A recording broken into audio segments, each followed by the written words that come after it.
You're listening to The Art of Imperfect Adulting. I'm your host, Amy Stone. Here, I share stories from real people navigating the adventure that I call adulting. Are you ready?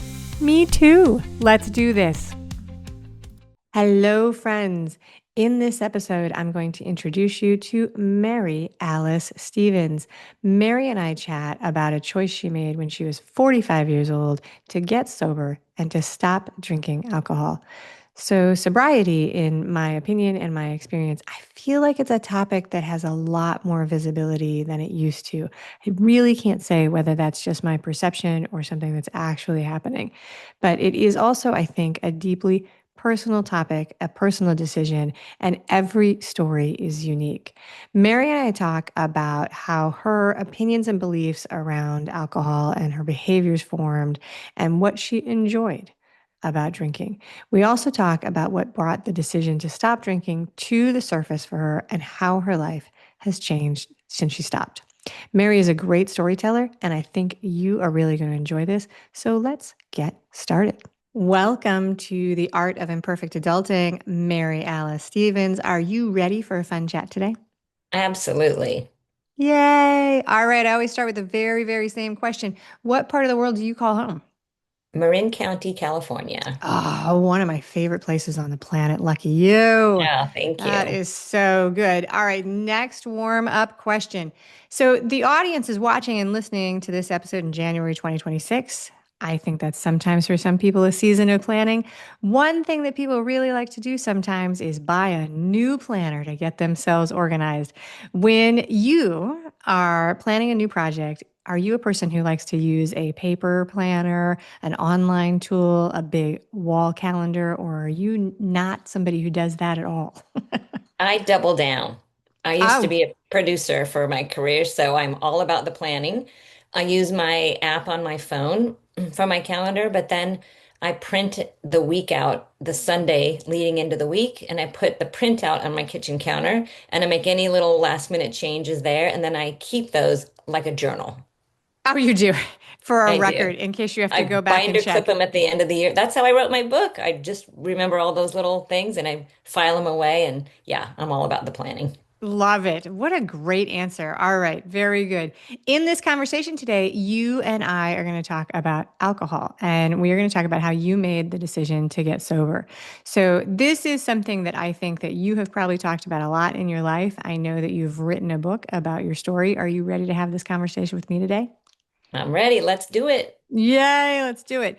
So let's start here. In the information I have in the pitch that you gave, you described yourself as a 45-year-old alcoholic housewife. That is super direct and clear. I got to say, there was no question about that. My question is, how old were you, if you remember, when you had your first drink or discovered drinking? Drinking was a big part of the fabric of my family.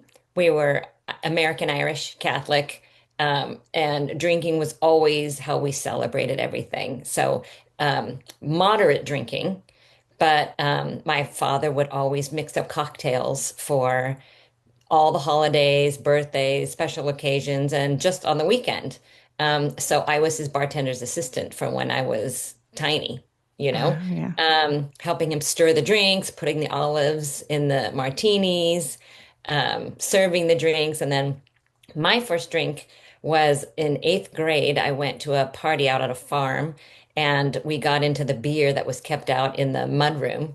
And out of the gate, it was trouble for me. I was like, woo, this is exciting. And then I went out and thought I was chasing a cow around a pen, and it turned out to be a bull. And the, the bull started looking at me like, what are you doing here? And I was like, ah. So I ran and like ripped my new purple cords and yeah, it So eighth uh, grade, eighth eighth grade. Then I grade. took a break until I was about 16, and then it was off to the races.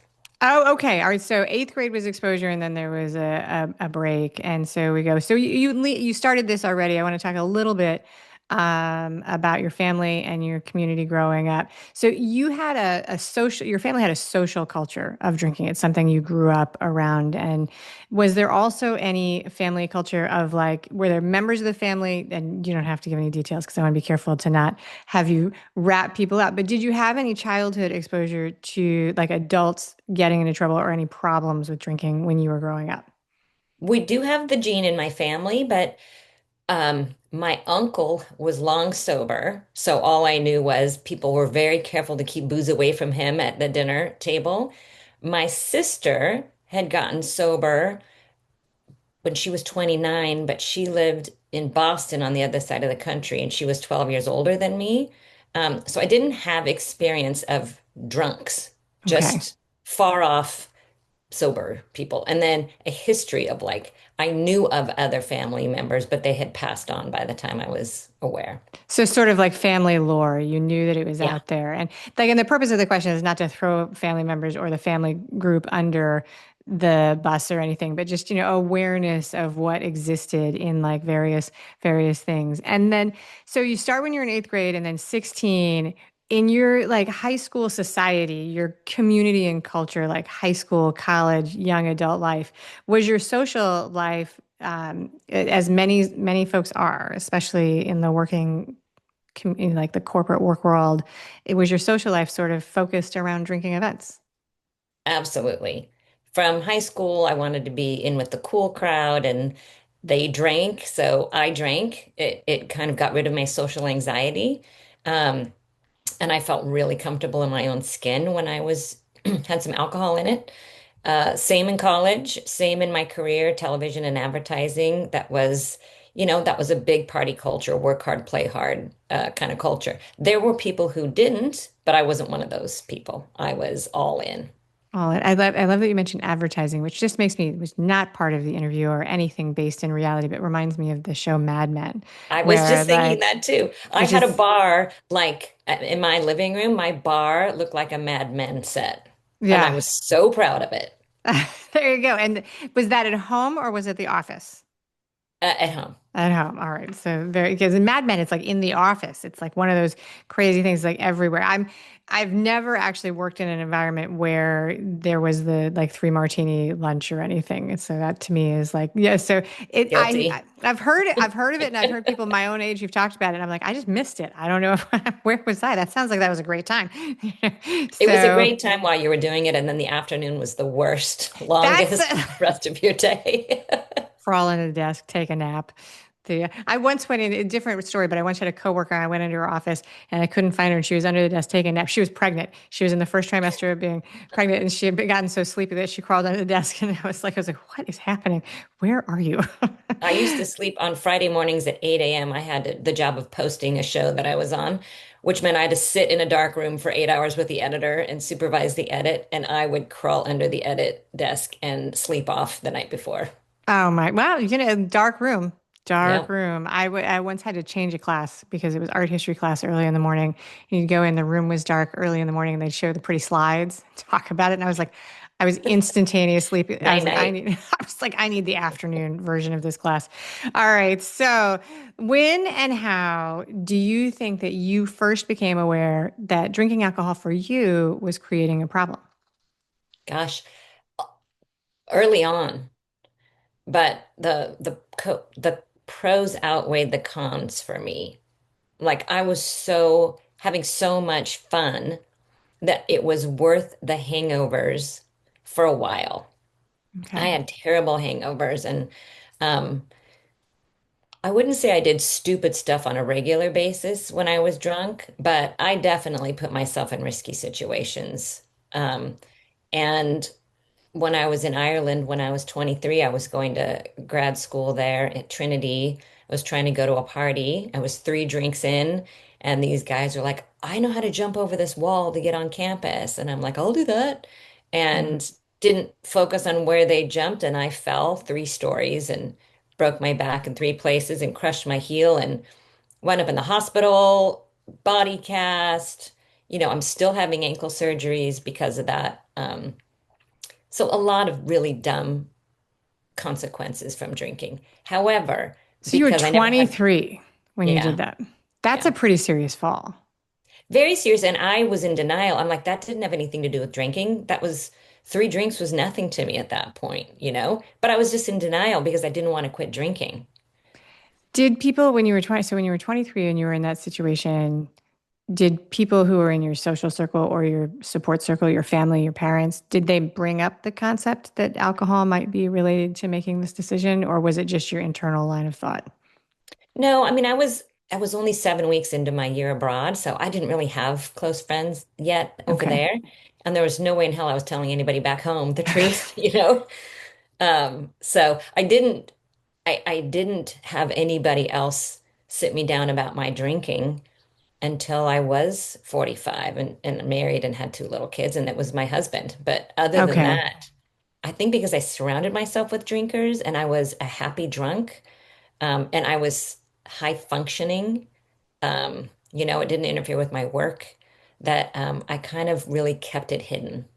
Okay. Yeah. So this was an internal dialogue that you had going on. So I've had a couple other conversations with guests about sobriety and recovery, even though it's not something I'm an expert in. I just want to loop in anybody who's watching and listening that doesn't maybe know some of the terms you just used. When we talk about, when you say you were a happy drunk, what would be the alternative? And what do you mean when you say that? Sometimes people cry easily or they get mad, they rage. They pick fights, they break things, they get what's the word? Not melancholy, but like maudlin. That's the word. Yeah, maudlin, sure. Yeah. Yeah. And so, and then why do you think that being a happy drunk enabled you to keep going and not face this earlier? Because it didn't hurt my friendships or my relationships. Yeah. I think when somebody's screaming at you when you're drunk, that's the person you're going to talk to the next day and say, "Hey, I that was out of control. I think you have a problem." Yeah, earlier this year I read something. I saw a video online. I don't even know if this is a real term. It was Chardonnay rage, like from. And I was like, that's a it's a funny pairing of words there. If you So watch any Real Housewives episode, you'll see what we're talking there about. you go. There you go. I had somebody ask me, so I live in Miami, Florida, and somebody asked me this week, they were like, do you know any of the Real Housewives of Miami? I was like, well, I could be a Real Housewife in that I am a person with a house. I have a wife. I am in Miami, but no, that's it. I don't run in those same circles. All right. So those are the things that were going on in your life. And so the first time you were doing some risky things, but you say the pros outweighed the cons. And the cons you mentioned so far are hangovers, which I think everybody knows what those are, and then some risky decisions you made. What were the pros that kept you going? Drinking made me feel connected to other people, connected to a part of myself that was not self-critical. For some reason, when I drank, all the negativity in my head went away and I felt prettier and funnier and flirtier. It brought out all the qualities in me that I liked. Um, I had all of my fun kind of surrounded drinking. I was very extroverted. I loved going out, especially when I was young, dancing, going to bars, playing pool, all that stuff I did better drinking. Um, Flirting, going out on dates. Like, how do you go on a date without drinking? I never had a sober date until I quit drinking. All right. And I just didn't think it would be possible to have fun without it. And then also, I had some bad things happen, like my brother died very unexpectedly when I was 30, and I was very close to him. And drinking was my way of connecting with him because we used to drink together. Totally unhealthy way of connecting with him, but that was my go-to solution. Then I had a first marriage that was kind of a disaster, and I was lonely in the marriage, drank through that, started drinking wine at home. That was a shift, and then drank after that when I was like, I can't be alone. I feel too sad. I'm just going to go out every night after work and have a couple drinks until I can just go home and go to bed. I hear you. I hear you. When you think of the younger version of you, like the middle school version of you, do you think you were aware that well, it's bad. This is a terrible question because you're not that person anymore. But looking back as an adult, were you at all aware of any of the social anxiety and pressure to fit in and any of those things at that age? I felt less than. I just, for some reason, I felt like everybody was cooler than I was, had an easier life than I did. When I say easier, I just mean like I was the sixth of seven kids, and my I parents was were going to like, ask you that when you said you had a 10-year-old sibling, an older sibling 10 years older than you. I was like, that there's a question there. Like how many? yeah. So we just had super strict parents, no TV, 3-minute phone limit, lots of chores, no going out on school nights unless it was for sports. And I felt like everybody else were like, oh, there's two kids in my family. We have money and we get to watch TV and have a phone in my bedroom. And um, I don't know. I think I kind of grew up with a chip on my shoulder, and that never went away. And drinking removed that feeling. So through an adult lens, which this is a crappy, crappy question, but it's one of the things that I think about all the time. When you look back, do you think that was perception that kids had a different experience, an easier experience around you? Like that was just the way you were seeing it, or was it an accurate reflection of the community of kids that were around that you did have in some ways more challenges? I know what the right answer is, but I'm going to go with the real No, answer go with was the real answer. I think they had it easier than I did. That's fair. I think that's totally fair. I think that it's one of the interesting things about growing up and looking back at your own experience growing up, because sometimes there's a rewriting of what it was really like. So if you go back to like a kindergarten classroom and you have to face the fact that the chairs are so small, but you remember the room being really big, it's like that's a rewriting. And so that definitely happens. But sometimes you look back and you're like, no, this actually was really hard. Like, or Well, there and was a big difference. Yeah. the reason it was hard was because it was a disconnection. They all had so much in common. They were watching Happy Days and talking about it at school the next day, and I couldn't. They were getting to go out after school and go to 7-Eleven and wander around and bond. They had all these bonding opportunities. They also had two working parents, so they were latchkey kids, we called it back then. Yeah. My mom was home all the time, and I had to have perfect grades, be home, be helpful. So it was a disconnection, and that feeling of disconnection has been a theme throughout my life. And I think that's where alcohol was that easy solution, to come in. Yeah, finding community, finding alliance. I think that's really good. There's one of the kids in my family was this is around a more modern. You mentioned watching TV and communicating and socializing around that common experience.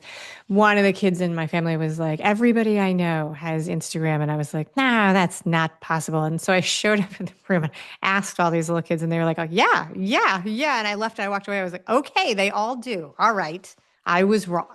My Yeah. assumption was wrong. They all do. You are the only one that didn't have it. I was wrong. Okay. And I was so wrong. It was so funny. All right. Um, so one of the things, and you've started this a little bit, like, so one of the things you mentioned when your description of your situation is that you were 45 and you thought that you did not have it in you to quit alcohol and that you loathed, strong word, the idea of a future without alcohol. So those are the words that you wrote. So I want to ask if you remember from back then when you were 45, because it wasn't just yesterday, what were the ideas that you were holding in your head at that time about quitting? Like, what were the things bouncing around that made you think that you were not a person who would be able to do this and unable to imagine a future without it? I didn't know how to socialize without it, and I was very social. I had kind of gone from a professional to a stay-at-home mom. I moved to Marin, and all of my new mom friends, I kind of plucked out the ones who like to drink like I did. And I just didn't know how to go through that socializing without it. It seemed like torture because everybody else would still be drinking except me. And to watch them kind of have that ease and comfort of a few drinks and the laughing and the camaraderie, it kind of hit that sore spot again of disconnection. And also at home, I was just so used to it was Pavlovian, 5 o'clock. Just pour myself a glass of wine while I made dinner, have a glass with dinner, have one after the kids went to bed. Um, Everything I did was better, air quotes, with alcohol, like taking a hot tub, um, going on a walk, everything. Yeah. Yeah. So I think that's really interesting that you call out that you had moved and you had selected a social circle that had similar hobbies to you. And the reason I think it's interesting is just because that is something that in another conversation we would say was a success tip, right? If you wanted to run a marathon, we would say go find people who are doing the thing that you want to do and surround yourself with them. And I think it's a really interesting thing that the same sort of strategy can be used, can be helpful. I mean, if you wanted to drink a lot, it would be a helpful tip, right? It would be a Yeah. helpful tip. So, and I also think it's interesting that you were aware that you had done that. Although I guess maybe not. Maybe it just is natural, like to like it's like, oh, I want to find the moms that play pickleball, or I want to find the moms that play bridge. And so you found the moms that were doing happy hour. And what were some of the other? So you had young kids. So was it really just kind of happy hour and play dates, or and brunches, or what were the things that were pulling this Well, and together? all those kids have birthdays and all those birthday parties, 3-year-old birthday parties, all the moms were drinking wine at the parties. I mean, I served champagne at my son's fifth birthday party. It's so ridiculous when you think about it, right? But I also kind of think like motherhood is hard Motherhood and is hard. it's a bonding experience when you connect with other moms and throw a glass of wine into it and everyone becomes more vulnerable and open because it lowers your inhibition. So you're really sharing how hard it is, and that's comforting to know you're not alone. So do you see what I mean? How I it do hear what you're saying. I will say there was one time at a soccer game, some kids soccer game, and we had all the reusable coolers with water bottles, and mine had water in it. One of my kids ran over and took my insulated cup and took a sip of it, and so one of the other kids tried to do that to their parents, and she was like, "No, no, no, no, you can't have mine." And I was like, "What in the world?" It's like 10 in the morning. I was like, "What is in your like?" So it never occurred to me to put anything other than water for mine, not as a virtuous thing, but as a cleaning thing. I was like, mine only ever have water in them because I don't want to wash the bottles and the straws. I never put juice or soda or anything. But yeah, Yeah, it was a poorly hidden fact that at yeah, all those little baseball games and all those sports that the parents in their disguised cup like this had a little yes. cocktail. Exactly. I was completely unaware that that was what happened. And I have no judgment. I just was like, I never put anything in because cleaning the bottles when they just have water in them for me is easier. Like for me, it's a very pragmatic. I don't want to deal with a straw that has to be, soaked in anything. So, all right. So very good. So I have asked this question when I talk to other people about recovery journeys. And so I'll ask it to you because it's part of the sort of lore and canon of recovery and substance things. Do you think that you ever hit a singular low point or bottom that pushed you into choosing sobriety, or was it a gentle, slow choice? It was an absolute moment for me. And it won't read like I hit rock bottom, but if for me it was my emotional bottom. Um, I was pretty careful to keep my drinking away from the kids, waited till they were asleep, or we would go out and I'd get a babysitter. But the last day that I drank, we were at a daytime pool party, and I got blackout drunk in front of the kids.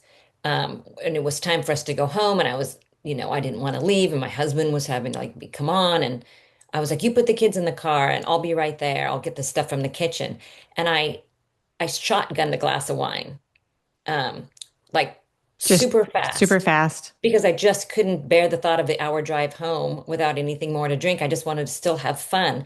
And that rattled me. And then I blacked out after that. Didn't, I woke up the next morning. I didn't know who fed the kids or bathed them or put them to bed. And then I realized like I was that person in front of them. I don't even know what I was doing. And my husband wasn't in bed next to me for the first time. And I just said, this is not okay. This is out of control. There were a couple of other times that I had put my kids' safety at risk already. And I thought to myself, like, I have to stop before something tragic happens. I just had this fear, like we have a swimming pool, and my worst fear was, drowning is a silent death. And Yep. I thought, this is it. This is my wake up call. I have to quit. And then I said a quick prayer, like, God, please help me quit drinking. And that was the last time I drank. So that was 14 years ago. All right. So, and you may were able to have this conversation yourself, like, or did you involve your husband No, and it was all internal because I had never admitted to him I had a problem before because I didn't want to fix the problem. And I felt like if I was honest about it, he would give me an ultimatum or something, you know? Okay. And so, just as a pragmatic question, not for people who might be listening who are in a similar situation or thinking it through for themselves, because it is something that has a lot more face time and visibility in 2025, 2026 than it probably did in 1980. Like, did you just make this shift and do this on your own, or did you have conversations with your family and use one of the many programs that's out there for help in making this change? I had a friend who was 4 years sober and used AA. And that morning, after I told my husband, I went straight to an AA meeting because I am so social and I do like to be connected, that I knew I needed to feel in community to do this. So I, out of the gate, I called my friend and she's like, "Do you want me to go with you?" And I said, "Sure." Okay. I will say that that is, and this is not something I'm an expert in, but that is a common thread in several of the stories I've had about this, that they reach out to somebody who's walked the path before and then they follow the instructions. And people have strong feelings about various recovery programs, plus and minus. And all I will say is that the good thing is there's a variety of them. It's like blood pressure medicine. It's like pick the one that works for you and create the life Especially you want. now with Facebook and Instagram, there's so many social sober communities, um, that you don't even have to stop drinking before you start exploring on your own privately. Like you could just Yeah. be on your phone secretly being sober curious and learning about alcoholism. There was so much to the disease or disorder, whatever you want to call it, that I didn't understand. And it was like an aha moment every page, of the AA book or whatever. I was like, oh, compulsion, that phenomenon of craving, um, the obsession. I was always thinking about drinking. All the things that are going on inside between your two Yeah. ears, that's where all the alcoholism is, not so much as a litmus test of how much you've drank, because there can Yeah. be heavy drinkers who know how to turn it off and when it's appropriate or whatever. And then there's people like me who the first thing I think about used to be, how do I feel? Am I hungover? Okay, what did I drink last night? How much do I think I can drink today? Maybe I don't have to drink today. And then, like, the closer 5 o'clock got, do I have Chardonnay in the house? I'm fine. I'm fine. I just overreacted. I'll get it right this time. All that noise is part of the disease. Yeah. Well, and you use the word noise, which is what we use to describe it now. They talk about it with food noise, with drinking noise, with social anxiety noise. And I think that if you experience it and you've experienced the noise, the mental noise, the chatter in the head, I think it's a very, very good description. And then on the flip side, for people who've never experienced it, I think it's very hard to understand. Yeah, I for think it's sure. very hard to understand. And the reason I think that is that there's been this huge conversation about the food noise that has been, is removed when people take the GLP-1 drugs, it goes away. And yet there's like decades and decades of medical professionals who just did not listen, had never experienced it, didn't think it was a real thing. So it's a real reckoning of, oh, this is part of this process. So here's an off the wall question that you can just tell me to buzz off if it doesn't fit. Based on your experience going through this, do you happen to have an opinion on whether or not you think the pressures and the reality around drinking culture, and getting sober might be different for women versus men? I think there's a double standard of being a drunk mom versus a drunk dad, you Okay. know? Say more. I I think that, women are held to a higher standard of parenting for sure. I also think moms have a higher level of parenting stress on the Yeah. whole. I don't want to generalize, but I just did. Um, I think men can kind of, it's just more accepted for the guys. I don't think it's healthy for either parent to be consuming alcohol in an unsafe way, especially around the kids. But Does that answer your question? I think it does. I think that, I think that in 2025, when we're recording this, we would like to believe that, there's no separation between the gender roles in a family with children, but that there's often default parents, one parent who's doing a lot of the work, and frequently that's the woman, and that it is very hard. And the reality of raising modern children is that it's often very isolating and stressful for the person who's doing it. It's not happening in a community where you're surrounded by aunts and uncles and neighbors in close Right. quarters.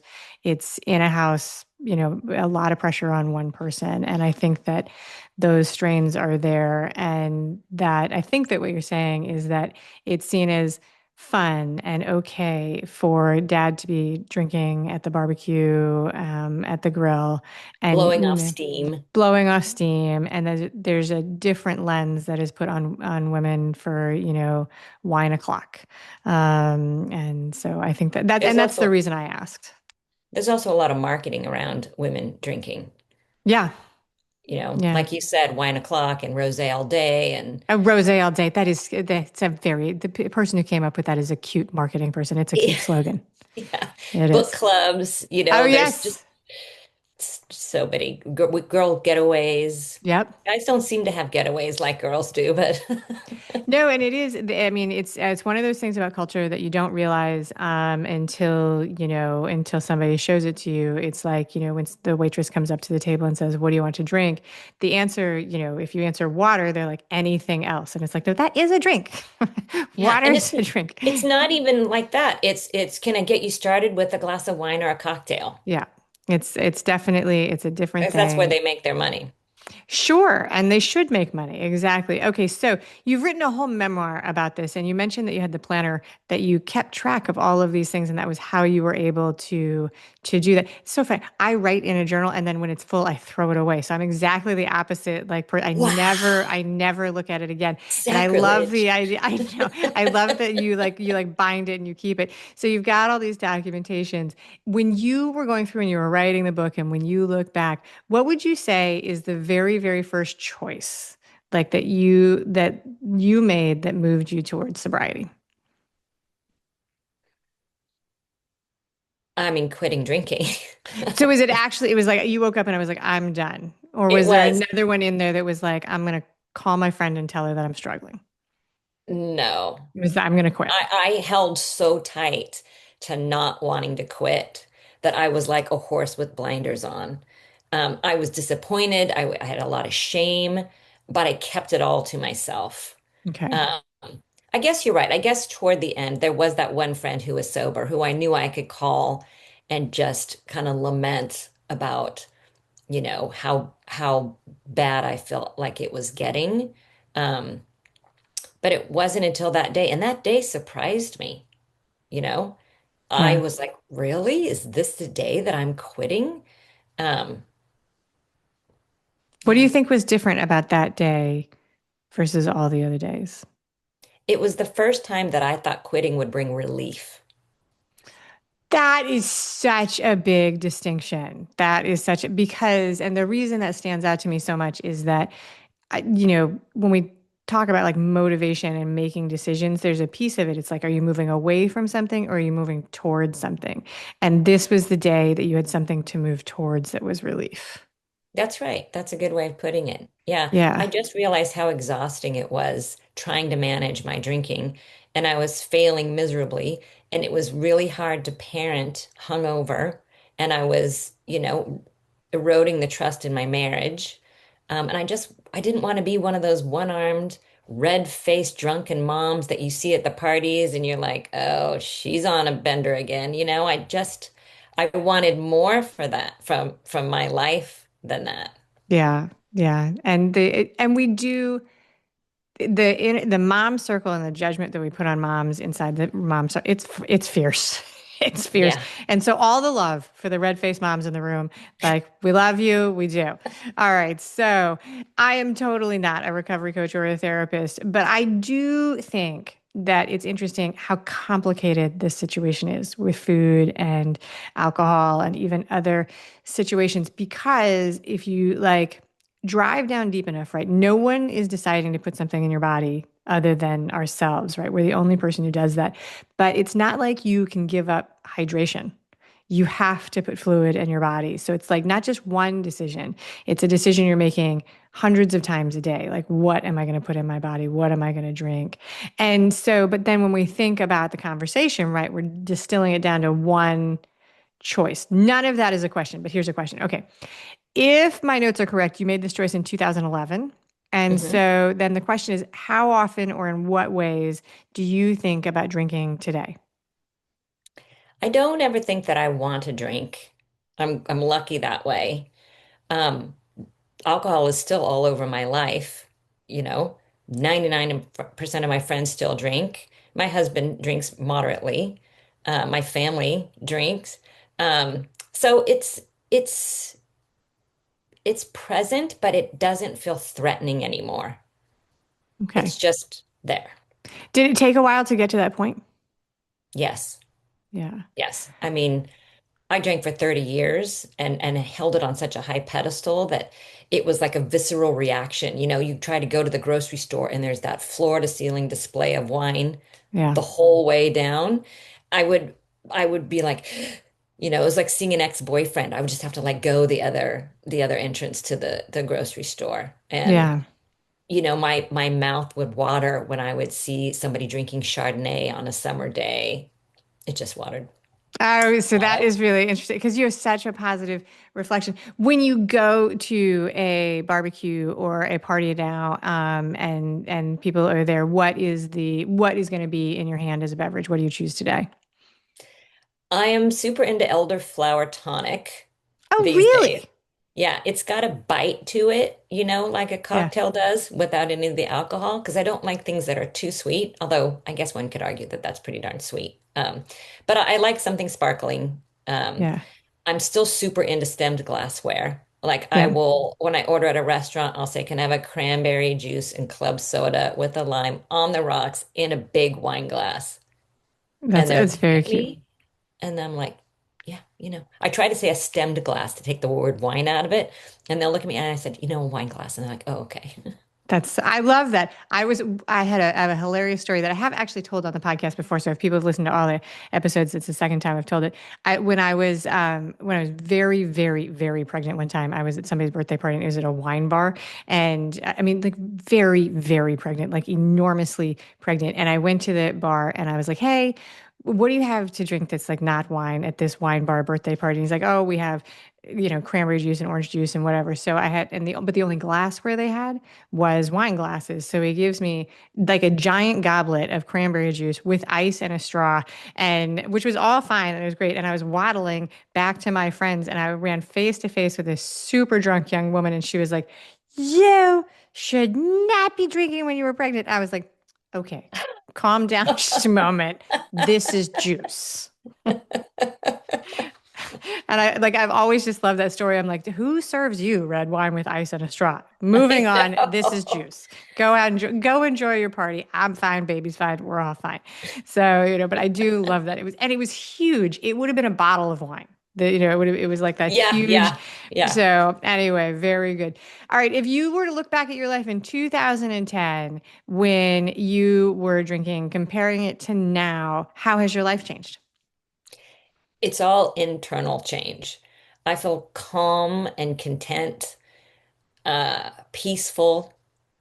I feel not self-critical anymore. I'm not by any means perfect, but I don't beat myself up like I used to when I was drinking because I don't have all that stuff going on. Um, I feel like now I see the world from the inside out. I used to always see the world as how the world perceived me. I was very self-conscious. Yeah. Um, Now I don't feel that way anymore. Now I'm just doing me and I'm not as concerned about what everybody else is thinking or doing without me. Um, so it's kind of an inner peace. That's the number one difference. So it's really a circle though, because when you started drinking, it was because you were feeling social anxiety and trying to fit into the way you thought you wanted to be in fine circle. And then you got that. You achieved the peace and the calm through drinking. But then it's when you quit drinking, you're now actually calmer and happier with the you that is you. Yeah, it's more authentic, and I don't have all the garbage that came with the drinking, the hangovers and the blackouts and the remorse and the risky behavior. Like, I never thought the words safe and predictable would sound attractive to me, but I think they're two of my best qualities now. I love it. All right. Very, very good. All right. In a second, we're going to do the final questions. I want to make sure that we do give everybody who's watching and listening the information about your book, the name of your book. And this is your first book, I think. This is your first book. Yes. All right. Yep. Very good. Uncorked, a memoir of letting go and starting over. Right. And if you're watching, you can see it there. That is very exciting. It's available on Amazon. It's also on your website, which is maryalistevens.com. And there's a link in the show notes wherever anybody's watching this in the description. The easiest way to get the links to find anything that's mentioned on the show for everybody who's watching and listening is to subscribe to my email community, simply because that comes into your email box and you can click on it and it's easy peasy.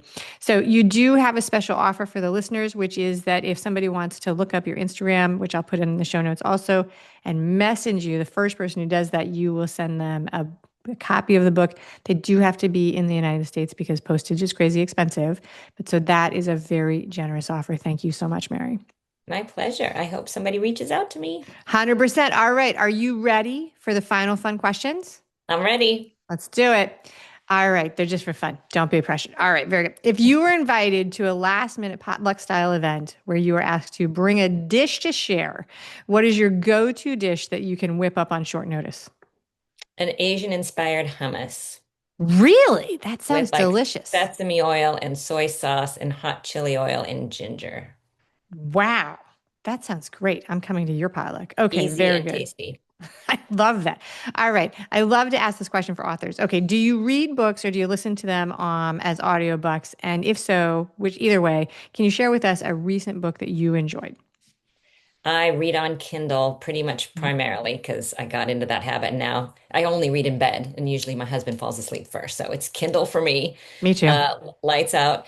And I just finished a book called America the Beautiful with a question mark at the end.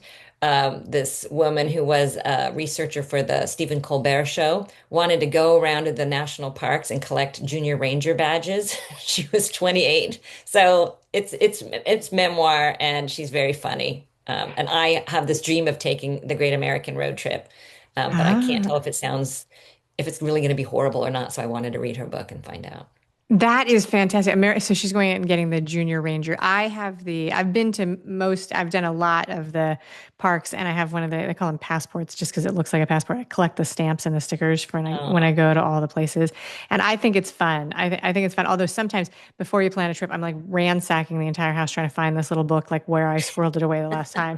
It's like, where is it? And everybody's like, what are you talking about? So there was, all right. So America the Beautiful question mark. Great suggestion. All right. So everybody knows that life and stuff is getting more expensive. What is something that you buy for yourself, either like maybe a kitchen thing or maybe like a face cream? It doesn't matter kind of what it is, but something that you love so much that even when the price is going up, you're probably going to keep buying it for yourself.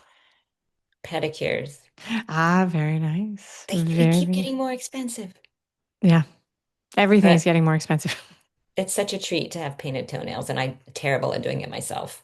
It is hard. It is very, very hard. All right, that's it. Mary Alice Stevens, thank you so much for being a wonderful guest today on the show. Thank you, Amy. I had a great time. Thank you so much. Thank you for listening today. I hope that you enjoy the show. And before I go, I want to encourage you to become a bigger part of the conversation. Obviously, subscribe wherever you're listening to the show. Listen to more episodes. That'd be great. Obvi again, please write a review and tell your friends about the show. That truly is a great help for getting the show in front of new people. Okay, but more fun for you yourself, head over to imperfectadulting.com and join the email community. You'll get some free stuff right away, and that way you'll begin to get the emails about the podcast. This includes the links for the special offers from the guests, and it's the only way to get that. Also, if you aren't in the mood to listen, I actually include an article directly in those emails. Whee! Now, if you love this and you crave more time with me, Amy, as a coach, a mentor, or just adultier adult, numero uno, check out The Village. If you have a story you want to share with the listeners, I'd love to hear from you. I have an open application. Just let me know you want it. And that's a wrap for today. Until next time, remember, the journey is the destination. Ralph Waldo Emerson said that, not me. Well, until just now, I did just say it. But what I want you to hear today is that if your adulting journey isn't going the way you expected, that may not mean that you're lost. It may just mean that you're on your way. This is Amy Stone, signing off.